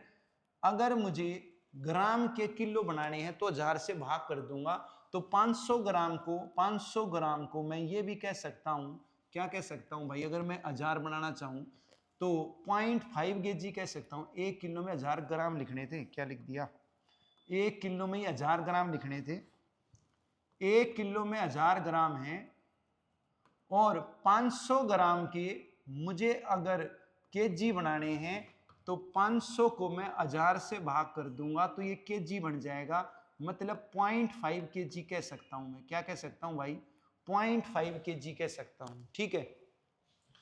तो मैं इसको केजी में बदल रहा हूं भाई, 17 केजी और 500 ग्राम मतलब प्लस 0.5 kg, या मैं कह सकता हूं 17.5 kg। बात समझ में आ गई, ठीक है। तो इजी थी ये बात, लेकिन फिर भी मैंने अच्छी तरीके से आपको समझा दी है कि भाई 17 किलो 500 ग्राम को मैं 17.5 किलो कह सकता हूं। अब आगे क्या कह रहा है भाई, आगे वो कह रहा है 1.25 किलो जिंक मिला दिया जाए तो नई रेशो बताओ। तो नई रेशो तो बाद में निकलेगी, पहले पुरानी रेशो लिख लेता हूं भाई। तो कॉपर जिंक की रेशो आपको दे रखी है 5:2, ये अभी पुरानी रेशो है, ठीक है कि नहीं, ये इनिशियल रेशो है मेरे पास, तो इनिशियल लिख लेता हूं पहले, ठीक है। अब ये इनिशियल रेशो है, रियल में जान लेता हूं कि कॉपर कितना है जिंक कितना है। तो कॉपर जिंक का जोड़ है 17.5, यहां रेशो का जोड़ कितना है, यहां रेशो का जोड़ 7 है। तो मैं इस रेशो को एग्जैक्ट क्वांटिटी में कन्वर्ट कर लेता हूं। कैसे कन्वर्ट करूंगा भाई, यहां पर मुझे दोनों चाहिए, मुझे कॉपर भी चाहिए जिंक भी चाहिए, ठीक है कि नहीं, ये कॉपर है ये जिंक है, दोनों चाहिए, इसलिए मैं गिवन रिक्वायर्ड लगाऊंगा नहीं। अगर एक चीज चाहिए होगी तो गिवन रिक्वायर्ड बेटर है। तो अब यहां पर हम क्या करेंगे, ओरल मेथड लगाएंगे। यहां रेशो का जोड़ है 7, ठीक है कि नहीं, और मुझे बनाना है 17.5। तो मैं ये कहूंगा 7 को किससे गुणा करूं, 7 को किससे गुणा करूं कि 17.5 बन जाए, ठीक है कि नहीं। यहां जोड़ 7 है तो इस 7 को गुणा करूंगा। आप कहोगे जी गुणा क्यों करोगे भाई, रेशो में गुणा ही भागी तो कर सकते हैं। अब भाग करने से तो बनेगा नहीं, गुणा ही करने से बनेगा। भाग करूंगा तो और भी कम हो जाएगा, मुझे तो ज्यादा बनाना है, तो इसलिए गुणा ही करूंगा। तो गुणा करूंगा, किससे गुणा करूंगा, अब ये मन में जान लो आप, अच्छी बात है। नहीं जान पा रहे तो भाई साइड में लिख लो कि 7 गुणा में क्या करूं कि 17.5 आ जाए। तो इस क्वेश्चन मार्क की वैल्यू मन में जान लेते हो, अच्छी बात है, नहीं तो सोल्व कर लो भाई। तो 17.5/7 यानी कि 2.5, तो मतलब 2.5 से गुणा करूंगा। तो जैसे ही मैं 2.5 से गुणा करूंगा, कर देता हूं 2.5 से, तो ये आपका 17.5 बन जाएगा। जोड़ करके देख सकते हो। तो 2.5 किलो से गुणा कर लोगे 5 की, तो ये हो जाएगा 12.5 किलो, ठीक है। और 2.5 दूनी 5 किलो। यूनिटरी भी लगा सकते हो, कोई दिक्कत नहीं है। 5 और 2 का सम हो गया 7 रेशो। तो 7 रेशो की वैल्यू 17.5 है। तो 7 रेशो की वैल्यू 17.5 है। तो 1 रेशो की वैल्यू कितनी है, 1 रेशो की वैल्यू 17.5/7। मैंने बताया था भाई, इन्फ्लुएंसिंग वाली बात है, बकान वाली बात है, वहम की कोई दवाई होती नहीं, ठीक है कि नहीं। मैं एक एक्स कहूं, मैं एक रेशो कहूं, या मैं क्वेश्चन मार्क कहूं, उससे कोई फर्क नहीं पड़ना है, ठीक है कि नहीं। तो क्वेश्चन मार्क का मतलब रेशो ही है और क्वेश्चन मार्क का मतलब एक्स ही है, ठीक है कि नहीं। वो आपकी मर्जी है क्या करोगी। तो मैं 7 रेशो की वैल्यू 17.5, 1 रेशो की वैल्यू 2.5, ठीक है। 5 रेशो की वैल्यू तो 5 गुणा 2.5, और 2 रेशो की वैल्यू 2 गुणा 2.5। तो ये देखो जोड़ आपका 17.5 आ गया। ठीक है, मैंने क्या जान लिया, मैंने ये जान लिया कि जो मेरे पास 17 किलो धातु थी उसमें कॉपर तो 12.5 है और जिंक मेरा 5 है। अब वो क्या कह रहा है, जिंक मैंने 1.25 किलो मिला दिया, तो मैं इसमें जिंक 1.25 kg ऐड कर रहा हूं, ठीक है कि नहीं। तो अब मेरे पास कितना कॉपर और कितना जिंक हो जाएगा। तो अब ये नई क्वांटिटी निकाल लेता हूं, नई क्वांटिटी आ चुकी है। अब कॉपर की तो वही है, कॉपर की तो वही है, कॉपर तो उसने मिलाया नहीं, तो कॉपर तो 12.5 ही है मेरे पास, ठीक है। अब जिंक कितना हो गया है, 5 था, अब उसने 1.25 ऐड कर दिया तो 6.25 हो गया, ठीक है कि नहीं। 1.250 था, आखिरी में जीरो की कोई वैल्यू होती नहीं, तो 1.25 ही कहूंगा मैं। तो अब इसको काट लेता हूं भाई। तो कॉपर जिंक की रेशो कितनी हो जाएगी भाई, काट लेता हूं, 6.25 से 2 पे कट जाएगा, 6.25 दूनी 12.5 होता है, तो 2:1 की रेशो आ गई। किसकी रेशो आई, ये कॉपर जिंक की रेशो आई। मगर पूछी किसकी है, पूछी जिंक कॉपर की है। यहां बहुत गलती होगी भाई बच्चों से। तो कॉपर जिंक की रेशो 2:1, ऑप्शन में देखेंगे 2:1 लगा देंगे, मत लगाना। देख लो क्या पूछा है उसने, जिंक कॉपर पूछा है, तो उल्टा कर दो भाई, क्या कर दो, उल्टा कर दो। ये कॉपर जिंक आया है, ठीक है कि नहीं, ये कॉपर जिंक आया है, मुझे निकालना है जिंक कॉपर, तो मैं उल्टा कर दूंगा, 1-2 कर दूंगा भाई। तो आंसर आपका पहला है। बात समझ में आई। तो ये बहुत गलती होती है भाई, ध्यान रखना इस चीज को। तो मेरे ख्याल से कोई समस्या होनी नहीं चाहिए भाई, ठीक है। गिवन रिक्वायर्ड लगाया है और कुछ नहीं किया है, या मतलब ओरल मेथड कह लो, वो एक ही बात है। आगे चलते हैं भाई।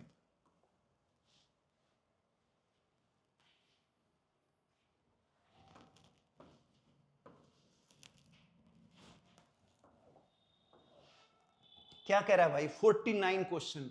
एक स्कूल में बॉयज और गर्ल्स की रेशो 3:2 है भाई, बॉयज गर्ल्स की रेशो 3:2 है।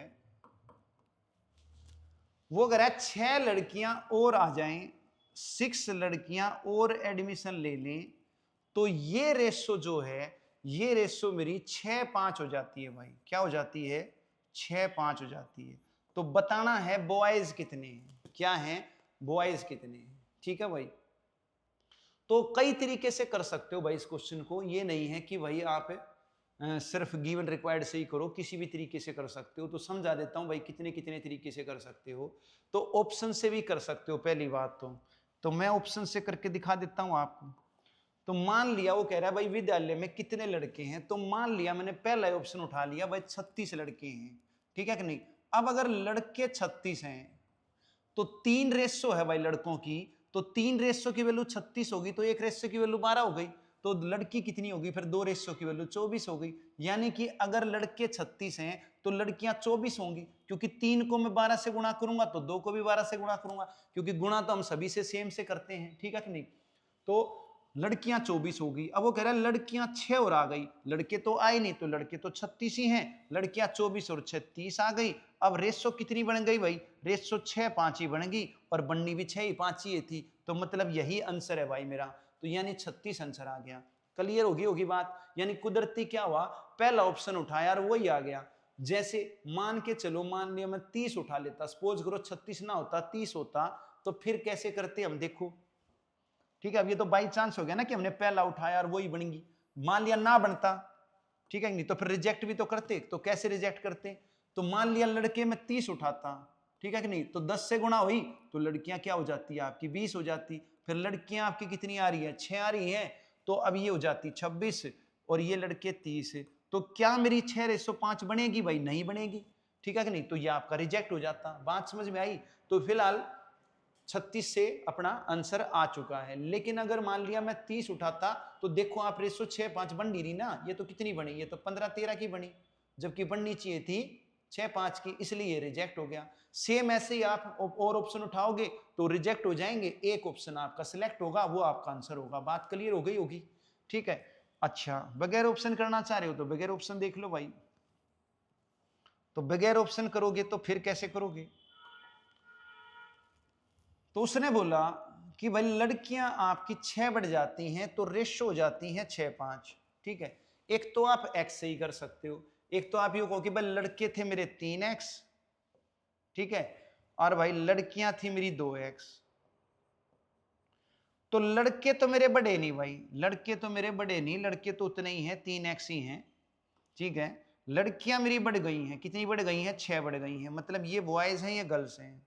तो बॉयज मेरे 3x थे, अब भी 3x ही हैं, गर्ल्स मेरी 2x थी लेकिन 6 बढ़ गई, तो नई रेशो मेरी 6-5 हो जाती है, तो मैं इज इक्वल टू 6-5 रख दूंगा। ये आपकी इक्वेशन बन गई, इसको सोल्व कर लो, x की वैल्यू आ जाएगी, क्रॉस मल्टीप्लाई करोगे आप तो ये हो जाएगा 5 3 15, और 15 में से 6 दूनी 12 घटाऊंगा तो 3x, और भाई 6 36, तो x की वैल्यू 12 आ गई भाई, क्या आ गई, x की वैल्यू 12 आ गई। उसने बोला लड़के कितने हैं, तो लड़के 3x माने थे मैंने भाई, क्या माने थे 3x, और 3x की वैल्यू 36 आई गई थी, ठीक है कि नहीं, तो लड़के 36 आ गए।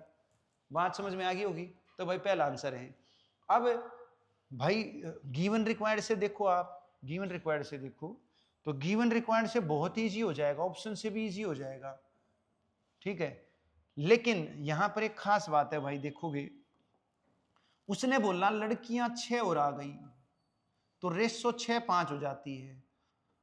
भाई ध्यान से देखो, लड़कियां 6 आई है, लड़के आए हैं क्या, तो लड़कों की रेशो बढ़ कैसे गई, लड़कों की रेशो चेंज कैसे हो गई, जब जो चीज आई नहीं गई नहीं तो उसकी रेशो चेंज नहीं होनी चाहिए, जबकि यहां तो हो रही है। तो यहां पर कंट्राडिक्शन है भाई, बॉयज की रेशो में कंट्राडिक्शन है, और मैंने आपको बताया था भाई कंट्राडिक्शन तो दूर करनी पड़ेगी। तो बॉयज की रेशो हमारी कितनी है, यहां 3 है यहां 6 है, होनी नहीं चाहिए भाई, क्योंकि बॉयज ना गए हैं ना आए हैं, तो सेम रहने चाहिए। तो मैं क्या कर लूंगा, कंट्राडिक्शन दूर कर लूंगा, इसको 2 से गुणा कर लूंगा, 2 3 6, 2 दूनी 4। क्लियर भाई। तो बॉयज की रेशो मेरी सेम हो गई 6-6, गर्ल्स की रेशो मेरी बढ़ गई 1, ठीक है कि नहीं, और रियल में बढ़ रही है 6।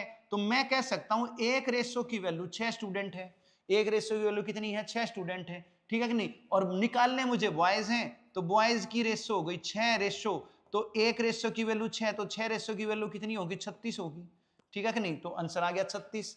गिवन रिक्वायर्ड से करना चाहो गिवन रिक्वायर्ड से कर लो, ये मैंने यूनिटरी लगाया है, ठीक है कि नहीं। तो गिवन रिक्वायर्ड में भी कंट्राडिक्शन तो दूर करनी पड़ेगी, ठीक है कि नहीं, तो कंट्राडिक्शन दूर कर ली।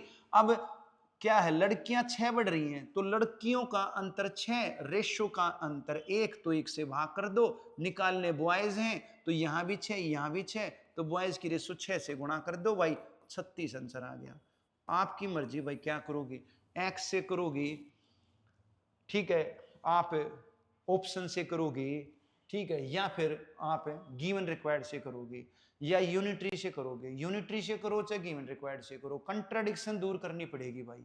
क्या करनी पड़ेगी, कंट्राडिक्शन दूर करनी पड़ेगी। जब बॉयज बड़े नहीं है तो रेशो नहीं बढ़नी चाहिए, और उसने बढ़ा रखी थी तो मैंने क्या कर ली, सेम कर ली, ठीक है कि नहीं। अब रेशो मैंने सेम करी, तो ये 3 है तो यहां 3 बनाओ, या यहां 6 तो यहां 6 बनाओ, आपकी मर्जी है। यहां 3 है तो यहां भी 3 बना सकते थे, इसको 2 से भाग कर लेते, ठीक है नहीं, इसको 2 से भाग करते तो 3 और ये 2.5, फिर ये पॉइंट में आ जाता, तो पॉइंट के चक्कर में मत पड़ो। तो ये 6 है तो इसको 6 बना लो, तो इसलिए भाग करने की बजाय गुणा करना ज्यादा बेटर है। आपकी मर्जी क्या करोगे आप देख लेना, कंसेप्ट आपका क्लियर हो चुका है भाई, ठीक है। क्वेश्चन आपका अटकेगा नहीं किसी भी हालत में। तो नेक्स्ट क्वेश्चन पे आ जाते हैं।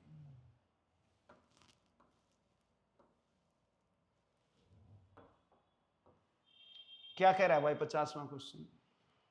2 बैग है मेरे पास, ठीक है भाई, 2 बैग हैं। हाँ भाई, चौथी प्रॉपर्टी यही थी, मैं बतानी भूल गया भाई आपको, ठीक है कि नहीं, अभी याद आई मेरे।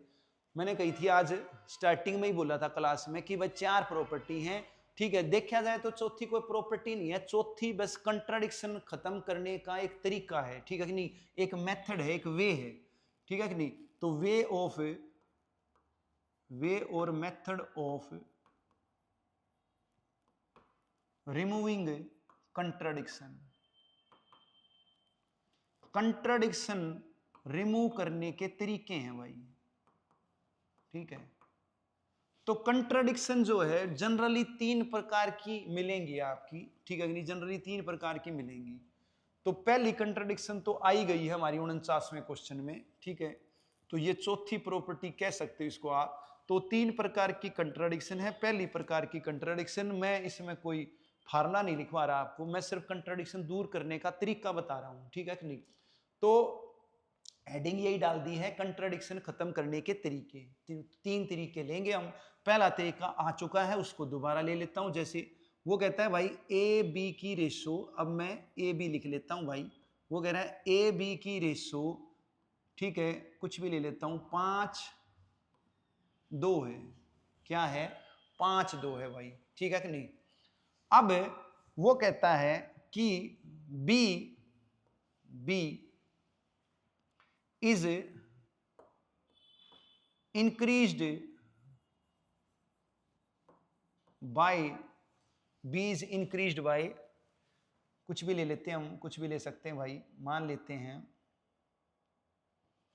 20 ले लेता हूं। B is increased by 20, then A ratio B is equal to 5:4।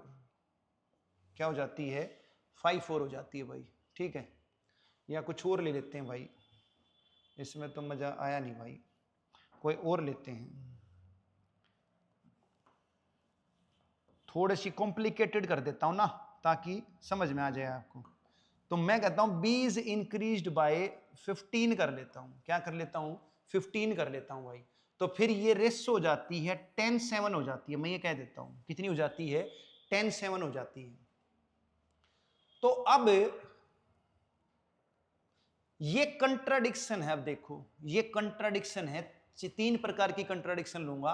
तो पहली कंट्राडिक्शन मैंने ले ली है, वो कह रहा है बी बढ़ रहा है। अब जरूरी नहीं बढ़े, घट भी सकता है। मैंने सिर्फ बढ़ने वाला एग्जांपल लिया है, हो सकता है घटने वाला हो, ठीक है। वो एक, मैं दोनों तो लूंगा नहीं, एक ही लूंगा। तो चाहे बढ़े चाहे घटे, आपकी मर्जी। तो बी बढ़ रहा है या घटे, तो उसकी बी की ही रेशो बढ़नी घटनी चाहिए। अब ए तो बढ़ नहीं रहा, ए घट नहीं रहा, तो ए की रेशो कैसे बढ़ गई? ए की रेशो कैसे बढ़ गई? ये गलत बढ़ गई भाई। इसको बोलेंगे कंट्राडिक्शन। समझ में आई बात? तो यहां कंट्राडिक्शन है, इसको मैं दूर करूंगा।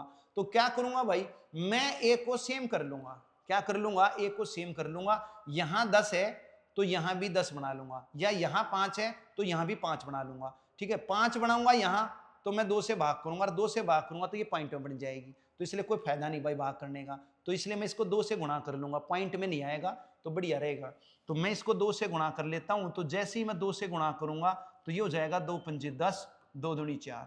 क्लियर? तो देखोगे ध्यान से, बी बढ़ रहा था, अच्छी बात है, बी बढ़ रहा है। देखो बी की रेशो बढ़ रही है 4 से 7, ए की पहले 10 थी, अब भी 10 ही है, ठीक है। तो अब नई रेशो काउंट होगी, ये आपकी कैंसिल हो जाएगी। क्लियर? तो मैंने कंट्राडिक्शन दूर कर लिया, मैं गिवन रिक्वायर्ड लगा लूंगा भाई। तो बी बढ़ रहा था 15, ठीक है। बी का जो डिफरेंस है वो 15 है पहले वाले में और अब वाले में। तो बी इंक्रीज हो रहा है 15, जबकि रेशो इंक्रीज हो रही है 3, तो मैं 3 से भाग कर दूंगा। निकालना क्या है मुझे? ए निकालना है, या ए बी का सम निकालना है, या ए बी का डिफरेंस निकालना है, वो उसकी मर्जी, क्या पूछेगा तो अब कर लेना जो भी पूछे। क्लियर? या मैं बना लेता हूं क्वेश्चन, तो बना लेता हूं, एंड निकाल लो भाई ए माइनस बी। चलो ये क्वेश्चन बना लिया, तो a माइनस बी निकाल लो। तो रिक्वायर्ड क्या हो गया, a माइनस बी हो गया, तो a माइनस बी का डिफरेंस, ठीक है कि नहीं। तो a माइनस बी का डिफरेंस अब कौन सा, a माइनस बी का डिफरेंस, a माइनस बी का नया वाला डिफरेंस या पुराने वाला। तो भाई कुछ नहीं बोले तो नया वाला नहीं लेना है, पुराने वाला ही लेना है, ध्यान रखना है। अगर कुछ नहीं बोले तो इनिशियल लेना है। तो ए बी का डिफरेंस मैं इनिशियल लूंगा, तो इनिशियल हो गया मेरा 6, ठीक है। तो मैं 6 से गुणा कर दूंगा भाई, तो 3 पंजे 15, 5 6 30, क्लियर। तो मैंने क्या लिया है, इनिशियल डिफरेंस लिया है भाई, कुछ नहीं बोले तो इनिशियल ही लेना होता है। ये भी मैंने जानबूझ के बताया है, क्योंकि कई बार ऐसे क्वेश्चन आएंगे जिसमें कुछ बोलेगा नहीं तो वो इनिशियल होगा। तो लिख देता हूं इनिशियल a माइनस बी, अभी लिख रहा हूं लेकिन वो बोले नहीं तो इनिशियल ही लेना है आपने। तो दोबारा देखो क्या था, कंट्राडिक्शन क्या थी भाई, ए बी की रेशो दे दी, ठीक है, बी को इंक्रीज कर दिया, ठीक है कि नहीं, लेकिन उसने रेशो ए की भी इंक्रीज कर दी, ये तो गलत हो गया भाई। जब बी इंक्रीज हो रहा है तो रेशो बी की ही इंक्रीज होनी चाहिए, ए की तो होनी नहीं चाहिए। तो ए की 5 से 10 कैसे हो गई, गलत हो गई, ये कंट्राडिक्शन है, विरोधाभास है। तो इस विरोधाभास को हमें दूर करना है, ठीक है कि नहीं। तो मैंने क्या किया, सेम कर ली भाई ए की, तो ए की यहां 10 थी तो यहां भी 10 कर ली। अब बी की रेशो बढ़ रही है 3, रियल में बढ़ रही है 15, तो रेशो में बढ़ रही है ना, तो 3 रेशो की वैल्यू 15, 1 रेशो की वैल्यू 5, और डिफरेंस पूछा है यहां पर, तो 10 4 का अंतर 6, तो 6 रेशो की वैल्यू कितनी, जब 1 रेशो की वैल्यू 5 है तो 6 रेशो की वैल्यू 6 पंजे 30 हो गई। बात समझ में आ गई होगी। तो भाई ये कंट्राडिक्शन है पहले प्रकार की, यानी जो 49वां क्वेश्चन था वही है भाई, और कुछ नहीं है, ठीक है। बस मैंने बाद में बताई है, बतानी थी पहले, कोई बात ना, समझ गए होगे आप। अब सेकंड पार्ट ले लेता हूं, तो फोर्थ का सेकंड पार्ट, यानी कंट्राडिक्शन का सेकंड पार्ट, सेकंड टाइप की कंट्राडिक्शन कह सकते हो आप, ठीक है। लिख देता हूं second type of contradiction, contradiction की दूसरी टाइप ले रहा हूं भाई, ठीक है। ये तीनों टाइप इंपॉर्टेंट है भाई कंट्राडिक्शन की, ध्यान रखनी है। तो if A ratio B is equal to 3:2, ठीक है भाई, and C ratio D is equal to 5:1, and A plus B is equal to C plus D, then पूछ लेगा आपसे भाई ए डी की रेशो बताओ। क्या दे दिया उसने, दे दिया ए बी की रेशो 3:2 है, ठीक है। एग्जाम्पल ले रहा हूं, कुछ भी दे सकता है, समझना है मैं तो कंट्राडिक्शन समझनी है भाई। ए बी की रेशो 3:2 है, सी डी की रेशो 5:1 है, और कह रहा है ए बी का जोड़ और सी डी का जोड़ बराबर है। अब ए डी की रेशो बताओ, तो भूल के भी ये मत कहना भाई ए की रेशो 3 है, डी की रेशो 1 है, तो भूल के भी ये मत कहना कि भाई ए डी की रेशो 3:1, मत कहना, गलत हो जाएगा। क्यों गलत हो जाएगा, क्यों, क्योंकि हमें दिखाई तो दे रही है डी की रेशो 3:1, मगर ये चीज देखो ना, ये भी तो दे रखा है उसने, क्या दे रखा है, ए बी का जोड़ और सी डी का जोड़ बराबर है, तो क्या दिखाई दे रहा है आपको, नहीं दिख रहा भाई। यहां 3 और 2 5, यहां 5 और 1 6, ये कंट्राडिक्शन हो गई भाई। तो जो ये उसने बोला है ना, ये दिखना भी चाहिए रेशो में, जो भी वो बोले स्टेटमेंट में वो रेशो में दिखना चाहिए, नहीं दिखा तो कंट्राडिक्शन है। जैसे पिछले क्वेश्चन में बोला बी बड़ा ए कांस्टेंट, तो क्या ये कांस्टेंट मुझे दिखाई दिया, नहीं दिखाई दिया, मतलब कंट्राडिक्शन है। यहां उसने बोला ए बी का जोड़ सी डी का जोड़, तो क्या मुझे दिखाई दिया रेशो में, नहीं दिखाई दिया, मतलब कंट्राडिक्शन है। तो ये कंट्राडिक्शन दूर करनी पड़ेगी। तो पिछले वाली कंट्राडिक्शन में क्या था, जो चीज नहीं बढ़ रही, जो चीज नहीं घट रही, उसको सेम बना लो। अब यहां क्या है, यहां उसने बोला है बी का जोड़ सी डी का जोड़ बराबर है, तो जोड़ सेम बना लो भाई। अब ये जोड़ सेम कैसे बनेगा, ये जोड़ सेम कैसे बनेगा, बस यही चीज जाननी है और कुछ नहीं है। तो कोई दिक्कत नहीं है भाई, एक दूसरे से गुणा कर दो, ए बी सी डी के जोड़ से एक दूसरे से मल्टीप्लाई करोगे, समझ में आई बात, तो जोड़ सेम बन जाएगा। यहां सी डी का जोड़ कितना है, लिख देता हूं एक बार, यहां सी डी का जोड़ 5 + 1 6 है, यहां पर ए बी का जोड़ 3 + 2 5 है, ये अलग अलग है, यहां 5 यहां 6, ये मुझे सेम बनाना है। तो क्या करूंगा, इसके जोड़ की इससे गुणा कर दूंगा, 6 से कर दूंगा, और इसके जोड़ की इससे गुणा कर दूंगा, 5 से कर दूंगा। तो आप ये देखोगे कि जोड़ सेम हो जाएगा, ठीक है। तो करके देखो भाई क्या आया, जब मैं गुणा करूंगा 6 से, 6 × 18, 6 दूनी 12, जब मैं यहां गुणा करूंगा 5 से, तो 5 × 5 = 25, 5 एकम 5, तो आप ये देखोगे जोड़ सेम हो चुका है। समझ में आई बात? देख लो, ये देखो 25 और 5 का जोड़ 30, और भाई 18 और 12 का जोड़ 30 हो गया सेम। तो जो उसने बोला था वो रेशो में दिखना चाहिए, दिख गया भाई, कंट्राडिक्शन दूर हो गई। अब दे सकते हो आप आंसर, अब कह सकते हो भाई एडी की रेशो कितनी है, अब जो दिख रही है, ए की रेशो आपको 18 दिख रही है, और भाई डी की रेशो आपको 5 दिख रही है, तो 18 5 आंसर आ गया भाई। बस यही करना है आपने, ये कंट्राडिक्शन दूर करनी आनी चाहिए भाई। 3 प्रकार की है, 2 प्रकार की ले ली है, 1 प्रकार की और ले लेता हूं, फिर कोई भी समस्या आएगी नहीं आपकी, ठीक है। तो इसको अपना स्क्रीनशॉट ले लो। अब मैं अगली ले लेता हूं भाई। तो भाई तीसरी टाइप की contradiction, third type of contradiction.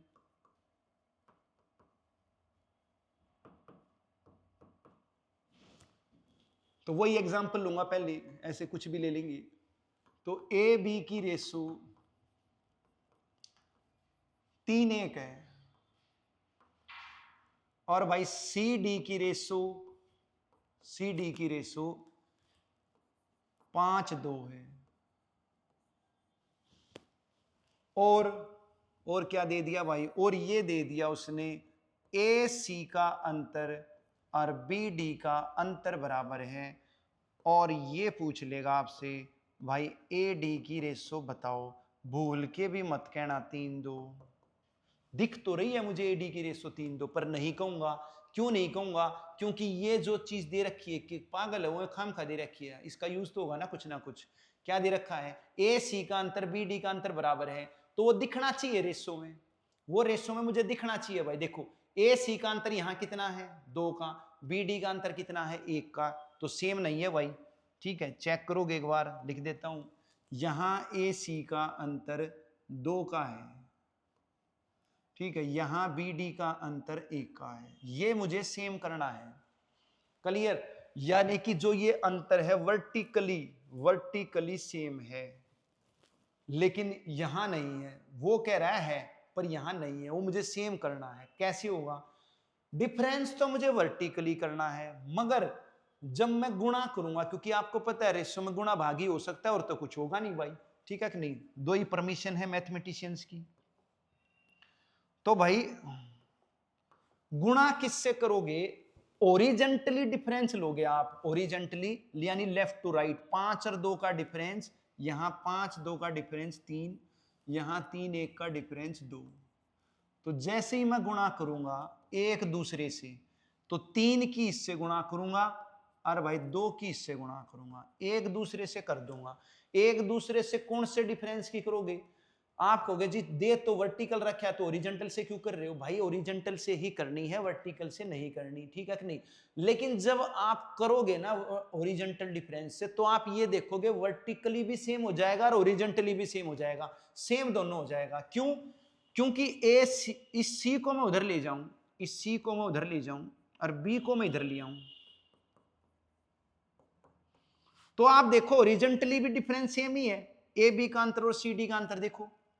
तो मेरा ना तो ओरिजेंटली बन रहा ना वर्टिकली बन रहा, मेरा तो कोई सा भी नहीं बन रहा, ठीक है। दिया तो उसने वर्टिकली था, लेकिन ओरिजेंटली भी है, क्योंकि बी को मैं इधर ला सकता हूं, सी को मैं इधर ला सकता हूं। तो अब मैं जब गुणा करूंगा तो ओरिजेंटल ही डिफरेंस लूंगा, इस चीज का ध्यान रखना है बस, ये मैं बार बार बोल रहा हूं भाई, ठीक है। अब मैं 3 से गुणा करता हूं भाई, तो 3 3 9 और 3 एकम 3। मैं 2 से गुणा करता हूं, 2 पंजे 10 और 2 दूनी 4। तो आप ये देखोगे भाई मेरा डिफरेंस सेम हो चुका है, चेक कर लोगे आप, ये डिफरेंस मेरा जो है 9 और 10 का अंतर 1 हो चुका है, और 3 4 का अंतर भी 1 हो चुका है। हालांकि आप ओरिजेंटली चेक करोगे तो ओरिजेंटली भी सेम हो चुका है, ये देखो ओरिजेंटली भी सेम हो चुका है, वो तो होना ही होना है। समझ में आई बात? जैसे ओरिजेंटली सेम होगा तो वर्टिकली भी हो ही जाएगा, ऑटोमेटिक है। क्लियर है भाई? तो इतनी अच्छी तरीके से कोई नहीं समझाओ भाई, ठीक है कि नहीं? मैंने आपको बिल्कुल बारीकी से समझा दिया है। तो यहां पर उसने ए सी बी डी का अंतर सेम बोला था, जो मुझे दिख नहीं रहा था वो मैंने देख लिया, बन गया मेरा। समझ में आई बात? अब मुझे दिख भी रहा है, ठीक है कि नहीं? ओरिजेंटली भी दिख रहा है 6 6 का, और वर्टिकली भी दिख रहा है 1 1 का, ये होना चाहिए। कंट्राडिक्शन दूर होगी। जब ये आपको दिख जाए तो कंट्राडिक्शन दूर होगी, अब कोई समस्या नहीं है। वो कहे ए डी की रेशो, तो अब ए डी की क्या दिख रही है भाई, ए की 9 दिख रही है, डी की 4 दिख रही है, तो आंसर हो गया मेरा 9 4।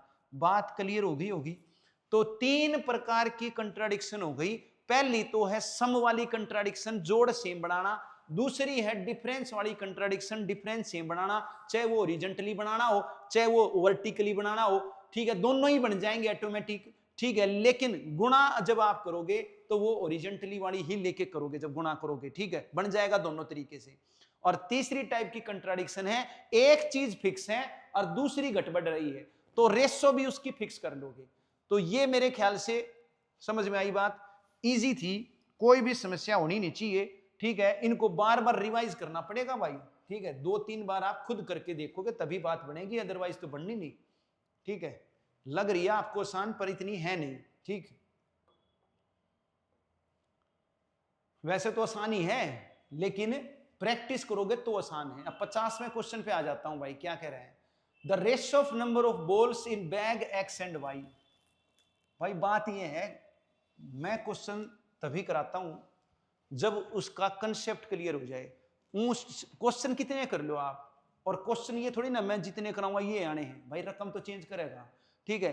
तो क्वेश्चन तो चेंज होंगे, हमेशा होंगे। तो कंसेप्ट एक बार आपने अच्छी तरीके से समझ लिया तो फिर चाहे वो कितनी रकम बदल दे कोई भी समस्या आपको आनी नहीं है।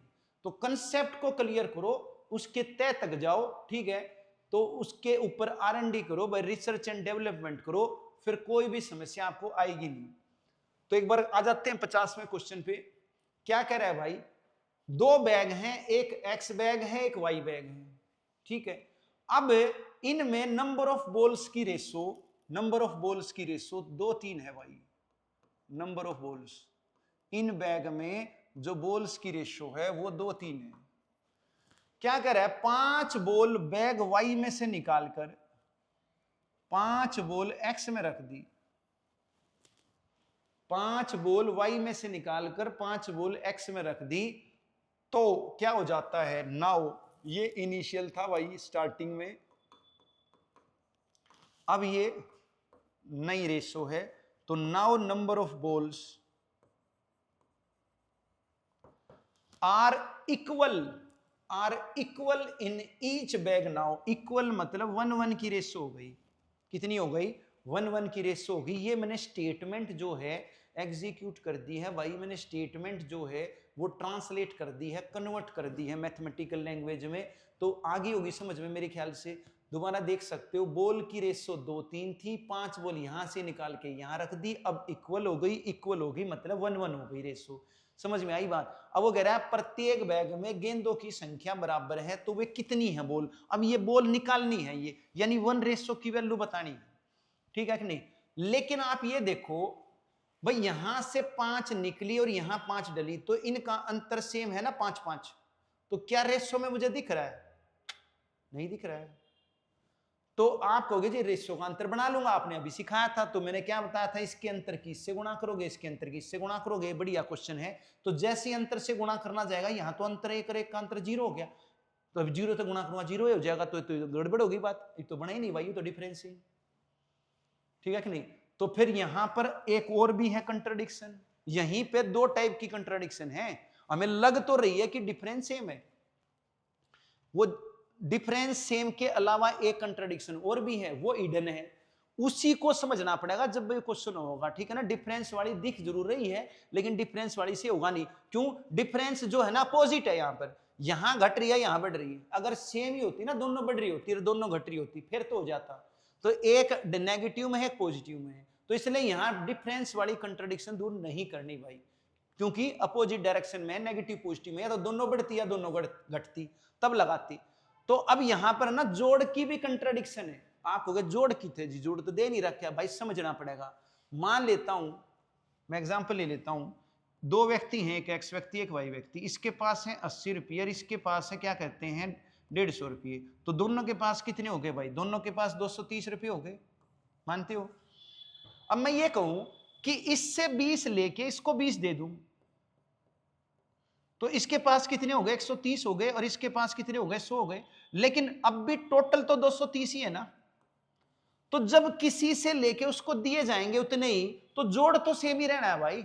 अब यहां लिख थोड़ी ना रखा था जोड़ सेम है, लेकिन हमें सोचना पड़ेगा भाई, तो जोड़ सेम है, समझ में आई बात। तो मैं जोड़ वाली कंट्राडिक्शन दूर करूंगा यहां पर। तो यहां रेशो का जोड़ 5, यहां रेशो का जोड़ 2, तो ये सेम बनाना है मुझे।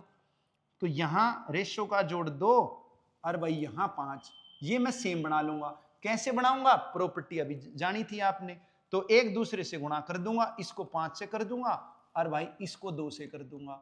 तो कितनी आ जाएगी? गुणा तो करनी आती है आपको, तो कर लोगे। तो ये हो जाएगा 4 और ये 6, और ये 5 से करूंगा तो ये हो जाएगा 5 और ये 5। क्लियर?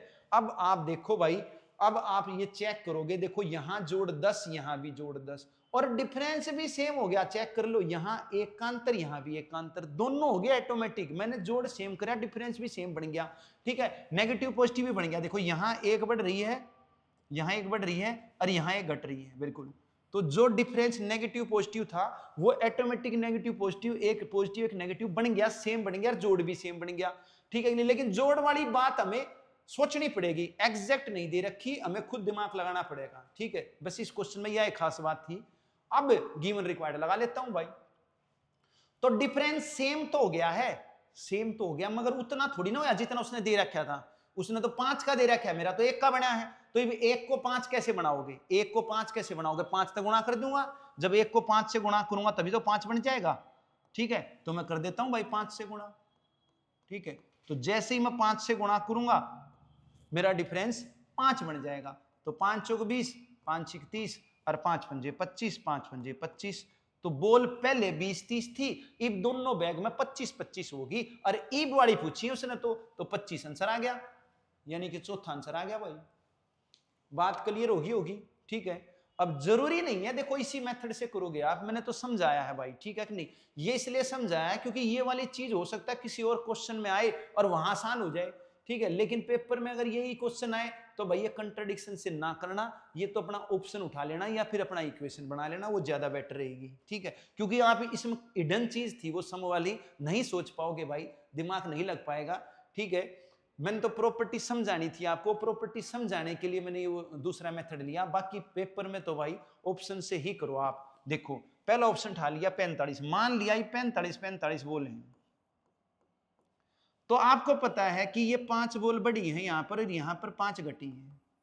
तो घटने बढ़ने से पहले कितनी बोल थी भाई? इसमें 5 घटी है तो पहले इसका मतलब 50 थी, यहां 5 बढ़ी है तो इसका मतलब पहले यहां 40 थी। तो रेशो कितनी आई मेरी? 4-5 की आई, जबकि उसने बोल रखा है पहले रेशो 2-3 थी। तो ये तो गलत हो गया भाई, तो ये आंसर कैंसिल। अगला मैं लूंगा 20। ठीक है कि नहीं? तो ये मैं 20 लूंगा तो भाई सीधी सी बात है, 20-20 बोल हैं, तो ये 5 बढ़काई है तो पहले 15 थी, ये 5 घटकाई है तो इसका मतलब पहले 25 थी। तो रेशो कितनी आनी चाहिए थी? 2-3 आनी चाहिए थी, नहीं आई भाई 2-3, तो ये भी कैंसिल। फिर मैं अगला 30 लूंगा भाई। ठीक है कि नहीं? तो 30 लूंगा तो इसका मतलब अब 30-30 बोल है हर एक बैग में, तो ये 5 बढ़ कराई है तो पहले 25 थी, ये 5 घट कराई है तो पहले 35 थी। तो रेशो 2-3 आनी चाहिए, नहीं आई, तो ये भी कैंसिल। और जब 3 कैंसिल तो चौथा अपने आप है भाई। चेक करके दिखा देता हूं भाई, हर एक बैग में 25-25 बोल हैं, ये 5 बढ़ कराई हैं तो पहले 20 थी, और ये 5 घट कराई हैं तो पहले 30 थी। 2-3 की रेशो आ गई भाई, आ गई, तो यही आंसर है भाई। ठीक है, तो पेपर में तो ऐसे ही कर लो भाई, बढ़िया रहेगा। ठीक है, और मान लिया ऑप्शन फेल करा दे, ऑप्शन फेल करा दे भाई, उसके ऑप्शन फेल करवा भी इसका, कुछ और पूछ ले। ठीक है कि नहीं? वो ये पूछ ले जो प्रत्येक बैग में बोल है उसकी डिजिट का सम कितना है, तो फिर उस केस में ऑप्शन फेल हो जाता है हमारा। तो फिर अपना एक्स से भी कर सकते हो कि भाई पहले बोल जो थी 2-3 थी, ठीक है कि नहीं? तो मैंने 2x 3x मान ली। अब इसमें 5 आपकी बढ़ गई, घट गई, और इसमें 5 बढ़ गई, तो ये इक्वल हो जाती हैं। तो 2x + 5 और भाई 3x - 5, ये बोल इक्वल हो जाती हैं। इक्वल रख दी, x की वैल्यू निकाल लोगे तो x वाले एक तरफ, बगैर x वाले एक तरफ, तो x की वैल्यू 10 आ गई। ठीक है, लेकिन x की वैल्यू 10 आई है, उसने बोला अब कितनी बोल है, अब तो ये बोल है हर एक बैग में, तो यहां रख दोगे आप, चाहे तो लेफ्ट साइड में रख दो, चाहे राइट साइड में रख दो। तो 2 गुणा में 10 और प्लस में 5, यानी 25 बोल आ गई। या आप यहाँ रख लो भाई, 3 गुणा में 10 - 5, तो 30 - 5 तो भी 25 बोल आ गई, क्योंकि दोनों तो बराबर हैं। तो समझ में आ गई होगी बात भाई। तो चौथा आंसर आ गया भाई।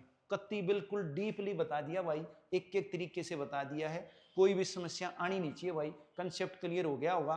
तो अब अगले क्वेश्चन पे आ जाते हैं भाई। तो एक काम कर लेते हैं, आज 50 ही कर लेते हैं, ठीक है। तो मैंने वैसे ये बोला था कि भाई 3 क्लास में खत्म हो जाएगा ये, लेकिन चौथी क्लास लगेगी भाई आपकी, तो ज्यादा लंबी वीडियो ना हो, क्योंकि आपने और भी सब्जेक्ट पढ़ने हैं। तो इसलिए बेटर ये है कि भाई जो बच गए हैं क्वेश्चन वो उसको अगली क्लास में कर लेंगे। तो आज हम यहीं रोक लेते हैं, ठीक है। जो आपको समझा दिया उसकी आप प्रैक्टिस करो, उसको रिवाइज करो, ठीक है। फिर ये क्वेश्चन हम कल से स्टार्ट कर देंगे। तो आज के लिए इतना ही। पुनः सभी को नमस्ते।